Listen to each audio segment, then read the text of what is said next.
మెత్తగా ఉంటే మొట్టబుద్ధేస్తుందని సామెత. ఇప్పుడు అమెరికాకి అట్లాగే ఉంది. భారతీయులను చూస్తే మొట్టబుద్ధేస్తుంది. వచ్చే ఏడాది నుంచి అమెరికా వీసా పొందాలని భావించే భారతీయులకు మరింత ఆర్థిక భారం ఎత్తున పడబోతోంది. $250 అంటూ దాదాపు ₹21,000 సెక్యూరిటీ డిపాజిట్ రూపంలో అదనంగా చెల్లించాల్సి ఉంటుంది.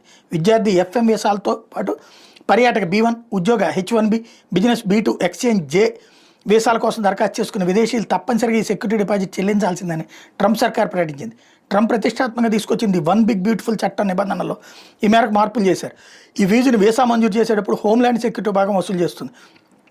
వీసా పొందాక ఆయా వీసాదారులు సంబంధిత కఠిన నిబంధనలను ఖచ్చితంగా పాటించినట్లు ప్రభుత్వం భావిస్తే ఈ ఫీజును తిరిగి ఇచ్చేస్తారు. 2026 ఏడాదికి మాత్రమే ఫీజును 250గా నిర్ణయించారు. ఆ తర్వాత ఏడాది ద్రవ్యోల్బణం, వినియోగదారుల ధరల సూచి CPIలకు అనుగుణంగా ఫీజును పెంచుతారు. అన్ని కేటగిరీ వీసా దరఖాస్తుదారుల నుంచి వసూలు చేస్తున్నందున దీన్ని వీసా ఇంటిగ్రిటీ ఫీజుగా పేర్కొంటున్నారు. A, G రకం దౌత్య వీసా కేటగిరీలకు మాత్రం ఈ అదనపు సెక్యూరిటీ డిపాజిట్ చెల్లించక్కర్లేదు.